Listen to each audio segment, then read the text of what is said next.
After Dark, My Sweet, Chapter 1. I rode a streetcar to the edge of the city limits. Then I started to walk, swinging the old thumb whenever I saw a car coming. I was dressed pretty good, white shirt, brown slacks, and sports shoes. I'd had a shower at the railroad station and a hair trim in a barber college, so all in all I looked okay. But no one would stop for me. There'd been a lot of hitchhike robberies in that section, and people just weren't taking chances. Around 4 in the afternoon, after I'd walked about 10 miles, I came to this roadhouse. I went on past it a little ways, walking slower and slower, arguing with myself. I lost the argument. The part of me that was on the beam lost it, and I went back. The bartender slopped a beer down in front of me. He scooped up the change I'd laid on the counter, sat down on his stool again, and picked up a newspaper. I said something about it sure was a hot day. He grunted without looking up. I said it was a nice, pleasant little place he had there, and that he certainly knew how to keep his beer cold. He grunted again. I looked down at my beer, feeling the short hairs rising on the back of my neck. I knew that I should never have come in here. I should never go in any place where people might not be nice and polite to me. That's all they have to do, you know. Just be as nice to me as I am to them. I've been in 4 institutions, and my classification card always reads just about the same. William Kid Collins. Blonde, extremely handsome, very strong, agile. Mild criminal tendencies or none, according to environmental factors. Mild multiple neuroses, environmental, psychosis, Korsakoff, no syndrome, induced by shock, aggravated by worry. Treatment, absolute rest, quiet, wholesome food and surroundings. Collins is amiable, polite, patient, but may be very dangerous if aroused. I finished the beer and ordered another one. I sauntered back to the restroom and washed my face in cold water. I wondered, staring at myself in the mirror, where I'd be this time tomorrow and why I was bothering to go anywhere, since every place was just like the last one. I wondered why I hadn't stayed where I was, a week ago and 1,000 miles from here, and whether it wouldn't be smart to go back. Of course, they hadn't been doing me much good there. They were too overcrowded, too understaffed, too hard up for money. But they'd been pretty nice to me, and if I hadn't gotten so damned restless, and if they hadn't made it so easy to escape. It was so easy, you know. You'd almost think they wanted you to do it. I'd just walked off across the fields and into the forest, and when I came out to the highway on the other side, there was a guy fixing a tire on his car. He didn't see me. He never knew what hit him. I dragged him back into the trees, took the $70 he was carrying, and tramped on into town. I caught a freight across the state line, and I'd been traveling ever since. No, I didn't really hurt the guy.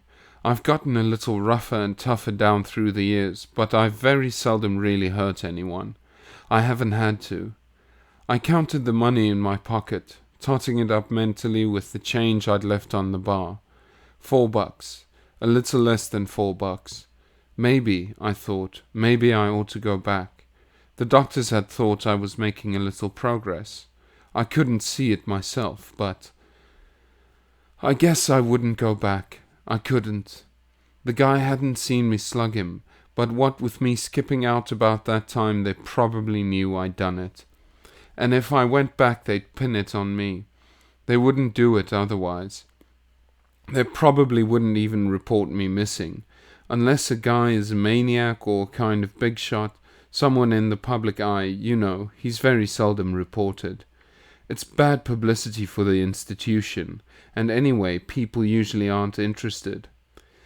I left the restroom and went back to the bar. There was a big station wagon parked in front of the room, and a woman was sitting on a stool near mine. She didn't look too good to me. Not right then, she didn't. But that station wagon looked plenty good.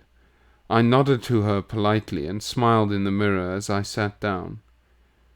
Rather a warm day, I said. Really develops a person's thirst, doesn't it?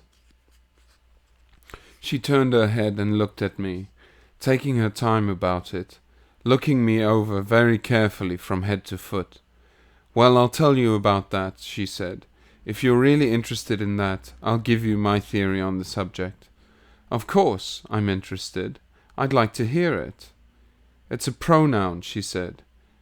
Also an adverb, conjunction, and adjective. She turned away, picking up her drink again. I picked up my beer, my hand shaking a little. What a day, I said, kind of laughing to myself. I was driving south with this friend of mine, Jack Billingsley. I guess you know the Billingsleys, big real estate family? And our car stalled, and I walked back to a garage to get help. So I get back with the tow truck, and darned if that crazy Jack isn't gone. I imagine what happened is, Jack got the car started himself, she said. That's what happened. He started looking for you, and somehow you passed each other on the highway. Now he doesn't know where you are, and you don't know where he is. She finished her drink, a double martini, and motioned to the bartender. He fixed her another one, giving me a long hard glare as he placed it in front of her. That darned crazy Jack, I said, laughing and shaking my head. I wonder where in the world he can be. He ought to know I'd come in some place like this and wait for him. He probably had an accident, she said. In fact, I think I read something about it. Huh? But you couldn't. Uh-huh. He and a young lady called Jill. You read about it too, didn't you, Bert? Yeah. The bartender kept on staring at me. Yeah, I read about it. They're all wet, mister. They got their heads busted.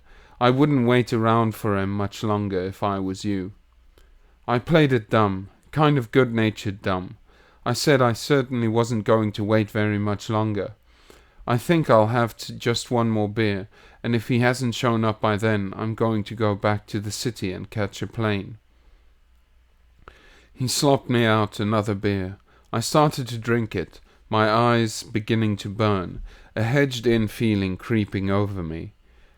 They had my number, and hanging around wasn't going to make me a thing, but somehow I couldn't leave. I couldn't any more than I could have walked away from the Burlington Bearcat that night years ago. The Bearcat had been fouling me too, giving it to me in the clinches, and calling me all kinds of dirty names. He'd kept it up, just like they were keeping it up. I couldn't walk away from him, just like I couldn't walk away from them. And I couldn't get him to stop, just like I couldn't get them to stop. It came back with neon-like clarity. The lights were scorching my eyes. The resin dust, the beerish smell of ammonia, was strangling me. And above the roar of the crowd, I could hear that one wildly shrieking voice. Stop him! Stop him! He's kicking his brains out! It's murder! Murder! Now I raised my glass and took the rest of the beer at a gulp. I wished I could leave. I wished they'd lay off me. And it didn't look like they would. Speaking of planes, she was saying, I heard the funniest story about a man on a plane. Honestly, I just thought I'd die laughing when I... She broke off, laughing, holding her handkerchief to her mouth. Why don't you tell it to him? The bartender grinned and jerked his head at me. You'd like to hear a real funny story, wouldn't you, mister? Why, yes, I always enjoy a good story. All right, she said, this one will slay you. It seems there was an old man with a long grey beard, and he took the plane from Los Angeles to San Diego. The fare was $15, but he only had 12, so they dropped him off at Oceanside. I waited. She didn't say anything more. Finally I said, Yes, ma'am? I guess I don't get the point. Well, reach up on top of your head. Maybe you'll feel it. They both grinned at me. The bartender jerked his thumb toward the door. "Okay, Mac, disappear." "But I haven't done anything. I've been acting all right. You've got no right to—" "Beat it," he snapped. "I haven't asked you for anything," I said. "I came in here to wait for a friend, and I'm clean and respectable looking and polite, and I'm an ex-serviceman, and I've been to college, had a year and a half of college, and—" The veins in my throat were swelling. Everything began to look red and blurred and hazy. I heard a voice, her voice, say, "Ah, take it easy, boy. Don't race your motor, kid." And from what I could see of her through the haze, she didn't look so bad. Now she looked rather gentle and pretty, like someone you'd like to have for a friend. The bartender was reaching across the counter for me. "Don't, Bert. Leave the guy alone," she said, and then she let out a scream. Because he'd grabbed me by the shirt front, and when he did that, I grabbed him. I locked an arm around his neck and dragged him halfway across the counter. I slugged him so hard it made my wrist ache. I let go of him. He slid down behind the counter, and I ran.